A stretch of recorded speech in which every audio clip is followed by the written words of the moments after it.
Oi, gente, tudo bem? Meu nome é Vanessa Tedesco. Boa parte de vocês têm acompanhado a minha história. Eu prometi que não ia mais fazer vídeo falando de nada triste, de doença, de nada que fosse chato, mas eu quero falar nesse vídeo uma coisa que eu nunca falei e tem mais de um ano. Enquanto minha mãe estava viva, ela sempre pedia não toca nesse assunto, mas eu, depois de pensar muito, eu cheguei à conclusão de que isso não pode ficar assim, que isso não pode continuar. Eu vou contar um pouquinho da história de quem foi a minha mãe, porque a minha mãe não é um número, a minha mãe é uma pessoa, um ser maravilhoso, que eu tive a honra de dividir 27 anos da minha vida. Não tem como falar da minha mãe sem contar um pouquinho da minha história, né? Porque a nossa história tá totalmente entrelaçada.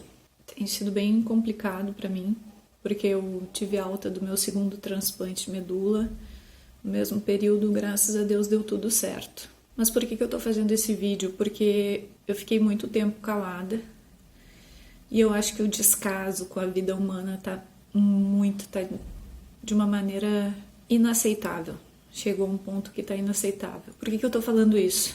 Porque a minha mãe faleceu de Covid, ela vinha tratando de câncer, mas a minha mãe começou a morrer no dia que eu fiquei sabendo que eu poderia estar com câncer. Eu me tratei pelo SUS, né? Quase todo o meu tratamento. A minha mãe também se tratou pelo SUS.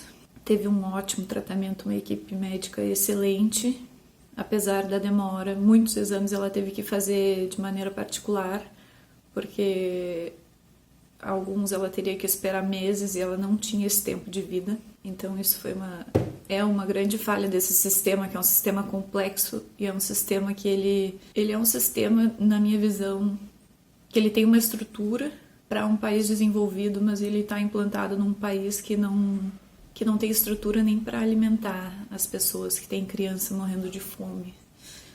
Então acaba que ele não funciona em todas as esferas como ele tem que funcionar. E para mim, que me tratei mais de um ano nesse sistema, eu vi muita coisa e eu sofri muita coisa. E foi aí que a minha mãe começou a morrer. Foi no dia que eu fui pro hospital e foi constatado que eu tava com um tumor, né? E eu tava com muita dor, eu tava sendo tratada com morfina direto. E eu internei e marquei a cirurgia. A cirurgia era para segunda-feira, isso era numa sexta. Uma cirurgia de urgência, precisava de um patologista. E ali na segunda-feira, quando chegou o momento da cirurgia, eu presenciei uma cena que eu achei totalmente desgostante. Eu já estava no bloco cirúrgico, foi antes de eu ir para a sala de cirurgia, que foi o médico, o cirurgião que ia me operar. Ele falou com uma enfermeira de uma maneira que totalmente deplorável, totalmente inapropriada para um profissional, um chefe de cirurgia, né, de um hospital, ainda mais tratando de um hospital de câncer, que é um hospital que para mim é um tema muito delicado, porque ele desestrutura famílias, ele não desestrutura uma pessoa só, ele acaba com famílias inteiras. É bem difícil para mim falar sobre isso. E ali eu vi ele falando para a enfermeira: faz tal coisa para mim que eu vou entrar em cirurgia. E ela falou assim: se tu falar comigo direito eu faço, porque eu não sou teus cachorros. Naquilo ali eu senti uma energia muito ruim daquela pessoa, que era o médico que ia me operar. E aí ele veio conversar comigo e disse: olha, o teu caso é muito grave, tu provavelmente, sem papas na língua, sem nada, eu não sabia ainda o que estava acontecendo, eu tinha internado fazia 3 dias.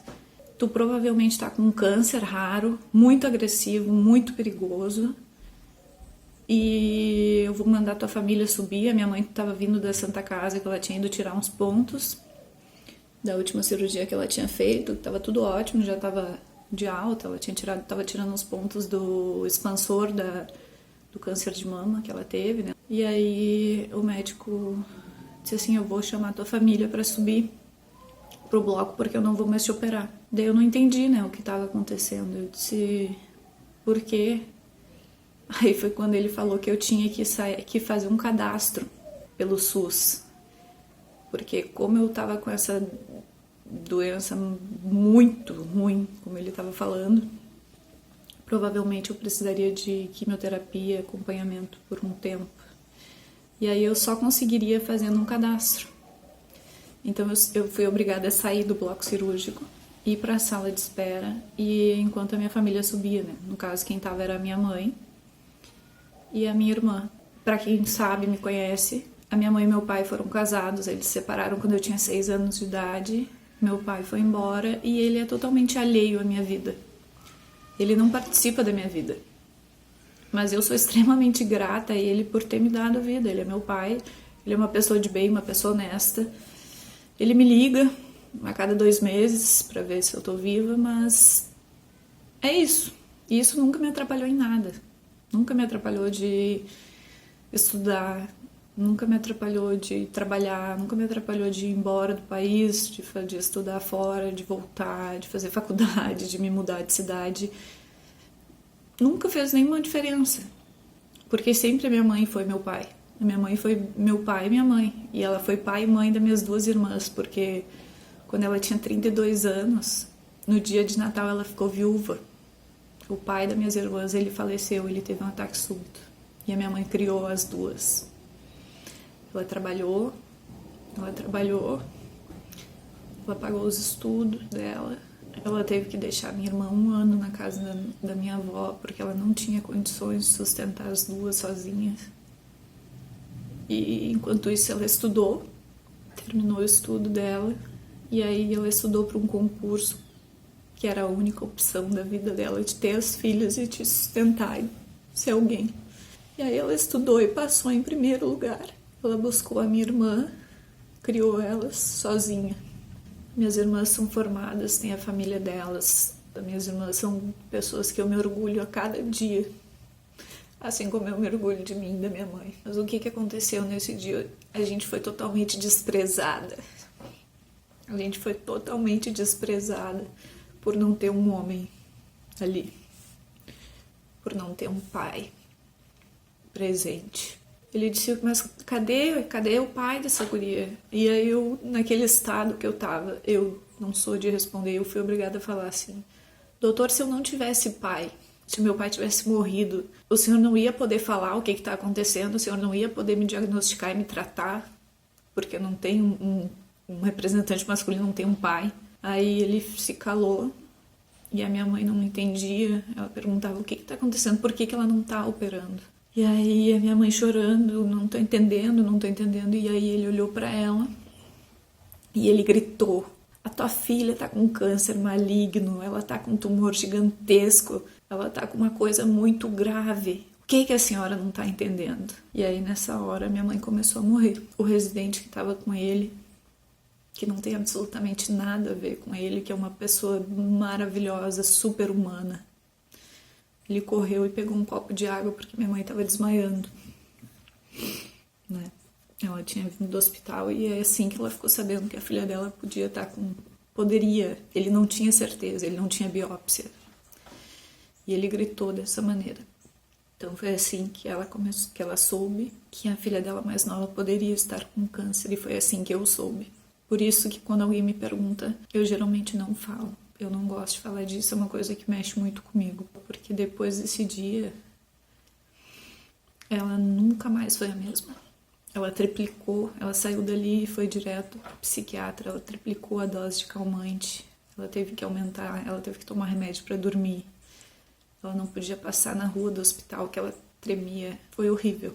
Foi assim que eu descobri. Então, depois disso, a gente foi embora. E ele disse, ela fica 1 mês... em casa, tomando remédio para dor, e a gente vai marcar consulta para poder fazer o cadastro, porque o cadastro, na minha visão, ele é mais importante do que a vida, né? Ele, nesse caso, o cadastro, ele foi mais importante do que a minha vida, e eu imagino que para uma mãe ver isso deve doer muito. Aí quando a gente veio na consulta, eu tava com muita dor, e na consulta ele explicou, ele tava falando mais ou menos como que ia ser, mas nada muito aprofundado. A gente sempre foi tratada como pessoas ignorantes, como pessoas que não teriam capacidade de entender o que estava acontecendo comigo, que não teriam a mínima condição cognitiva de distinguir as situações. E eu queria saber, né, porque afinal é meu corpo, então eu quis saber o que estava acontecendo comigo. E eu perguntei como que ia ser a intervenção, como é que ia ser a incisão, né? E aí ele pegou e olhou pra minha mãe e disse assim, vai ser um corte bem feio, mas tu prefere um corte bem feio e viva ou bonita assim e ali no São Miguel e Almas? Minha mãe não entendeu porque a gente não é de Porto Alegre. E aí ele olhou pra ela e disse assim, a senhora sabe o que é o São Miguel e Almas? Ela disse, não, doutor. E aí ele disse assim, é o cemitério municipal da cidade. Ali a minha mãe teve mais uma facada. Depois disso, ela não conseguia mais vir no hospital. Ali eu olhei pra ela, ela estava desfigurada. Eu não tenho filho, mas eu imagino que um médico olhar para uma mãe e falar uma coisa dessa, ela bonita assim ali no cemitério municipal, né? Ou com um corte feio e viva.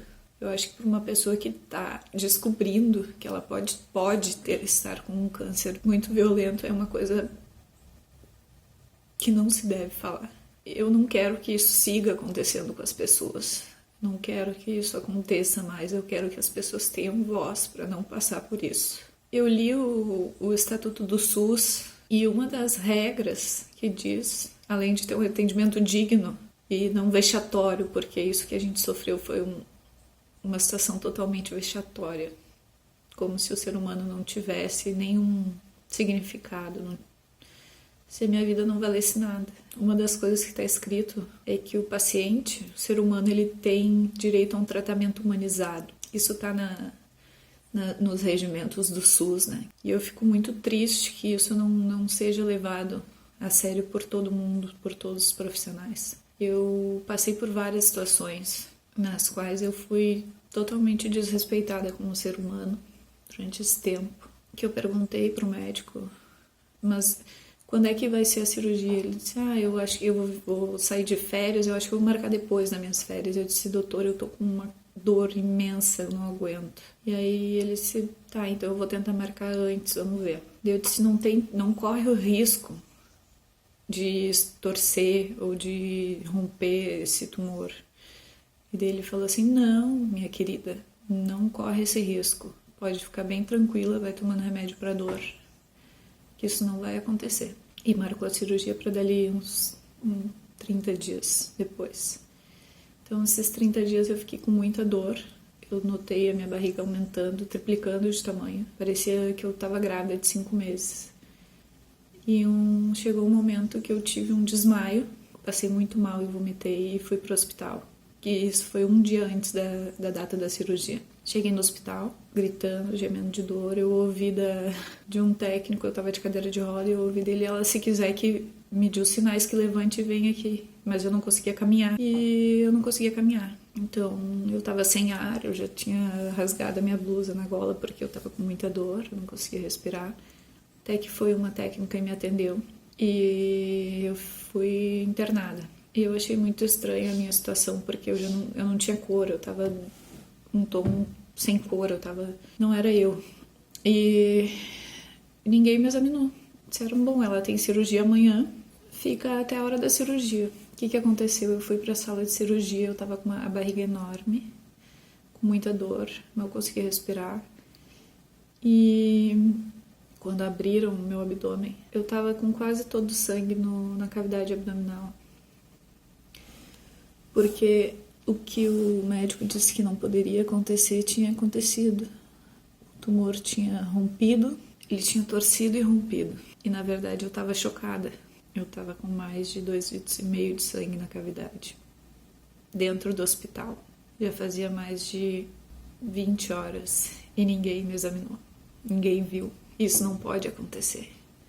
Não pode acontecer, sabe por quê? Porque o trabalho da equipe de oncologia que eu recebi, das técnicas, é perfeito. O trabalho delas, da equipe do terceiro andar que faz a quimioterapia, é perfeito. Elas te tratam como ser humano, com carinho, com amor. E eu acho que essa visão de açougue, de açougueiro, de Deus na Terra, porque teve um momento que ele olhou pra mim e disse assim, tu pode não gostar do que eu falo, mas o dia que eu te curar, tu vai vir me agradecer. tragado na arrogância, não sei por que isso acontece. Eu tenho muitos amigos que estão se formando e alguns que já se formaram e trabalham no SUS e são excelentes pessoas e seres humanos. Então eu peço que jamais esqueça assim a humanidade, sabe? Porque cada pessoa que tá ali tem uma família, tem alguém que ama e ama alguém.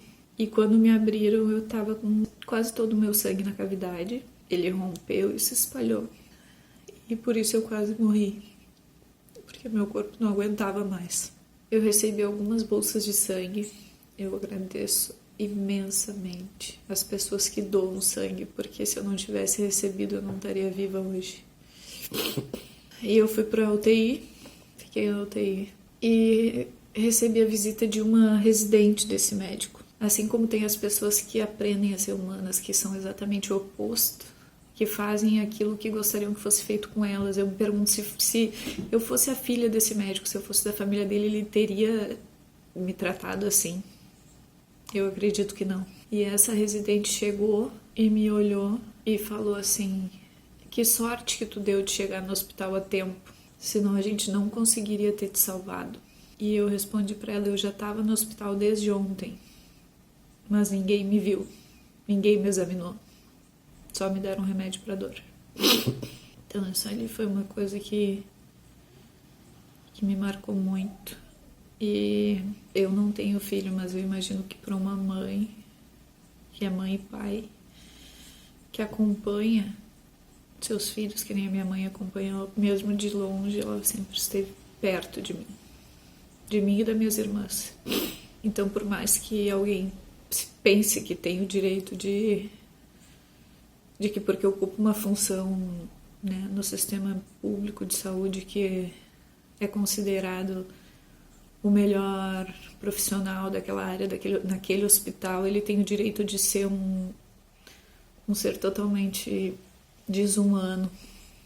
Eu acho que todo mundo um dia vai morrer e todo mundo vai ser comido pelas minhocas ou vai ser cremado. E não vai ser porque tu foi isso ou tu foi aquilo, ou tu foi mais, ou tu ganhava mais ou tu ganhava menos, que tu tem o direito de humilhar qualquer pessoa ou de tratar ela como se não fosse ser humano.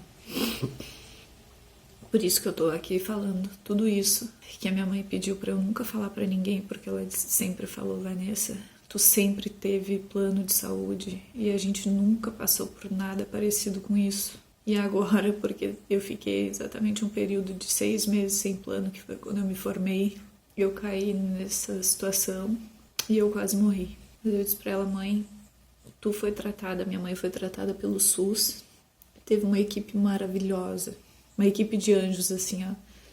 Assim como era a equipe das técnicas e das enfermeiras do hospital que eu me tratei. E a moça que entregava a comida nos quartos, ela se importava com as pessoas, ela perguntava: por que tu não comeu? Eu posso trazer outra coisa? Ela se importava com as pessoas. Aquilo fazia muita diferença. Então eu não quero generalizar, mas eu não quero deixar que isso aconteça com outras pessoas, porque depois disso a minha mãe não foi mais a mesma. Ela começou a se auto-sabotar. Ela parou de tomar a químio, porque da maneira que foi passado para ela o que eu tinha, ela ficou com muito medo de me perder. Então ela começou a se auto-sabotar. Passou uns meses, ela teve uma metástase no cérebro, ela operou, se recuperou, e depois disso eu tive uma recidiva no fígado, que é essa que eu tô terminando de tratar agora. E mesmo assim, sempre quando eu falava com ela dava risada e falava sempre coisas boas. Ela ficou internada um tempo, com bastante dor. E foi quando ela pegou o Covid. Então, ela ficou internada mais de um mês, tratando essas dores, essas possíveis metástases. E em 2 dias com o Covid, tudo se agravou. E ela já começou a precisar de auxílio para respirar. E aí ela foi sedada. Apesar de estar tratando pelo plano dela, aconteceu uma coisa que mostra também um pouco de descaso com a vida do ser humano. Eu e as minhas irmãs, a gente estava em casa. Eu na minha casa, isolada, elas na casa delas. E a gente estava muito angustiada, apesar de saber que a minha mãe estava numa equipe maravilhosa. O médico da equipe dela é um ser humano abençoado por Deus. Ele trata os pacientes como se fossem da família dele. Eu acredito que cada palavra que ele fala para um paciente, ele se põe no lugar do paciente. Porque cada palavra que ele fala dá força. Dava força para minha mãe. Ela me ligava e dizia: doutor falou isso, eu tô tão bem. Tô feliz da vida. Então eu acredito que as palavras têm muita força, assim como o médico que me operou, ele iniciou o processo de morte na alma da minha mãe. Foi isso. O médico que tratou ela, ele tinha o poder de amenizar, de melhorar a situação, de trazer paz, de trazer conforto. E toda a equipe de médicos que trataram ela foram maravilhosos. Eu agradeço a Deus a cada momento. Foi a mesma equipe que tratou pelo SUS e no final tratou pelo plano. Então não teve distinção. Só que aconteceu um episódio que mostra um pouco do descaso com a vida do ser humano. Eu e as minhas irmãs, a gente estava esperando notícias, né?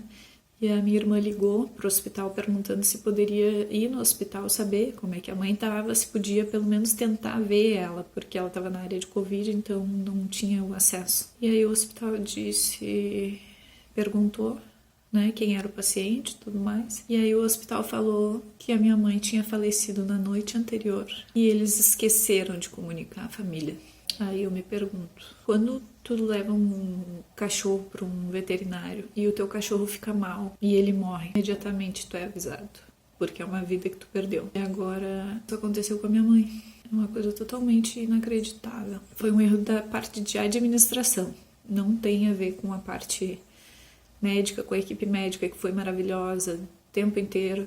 E aí eu me pergunto, enquanto a gente estava em casa esperando, a minha irmã ligou perguntando se poderia visitar a minha mãe já estava falecida e ninguém avisou. E aí eu me pergunto qual o valor da vida do ser humano. Isso não pode mais acontecer. E eu tinha decidido a não falar disso, não falar desse assunto, não falar do que eu passei, não foi só isso, tem mais coisas, não falar de nada disso, falar só de coisas boas e de vida, e de paz, e de amor. Mas eu decidi falar porque isso não pode mais acontecer. Tem que parar. Isso tem que parar. As pessoas têm que ter o mínimo de consideração pela vida dos outros, se colocar no lugar do outro, se colocar no lugar da família que está sofrendo, se colocar no lugar da pessoa que está sendo tratada, porque ninguém está livre. Isso pode acontecer com qualquer pessoa. Então, não é porque é sistema único de saúde, é um sistema público, que os profissionais que estão lá, por mais que estejam mais de 40, 50 anos, sejam considerados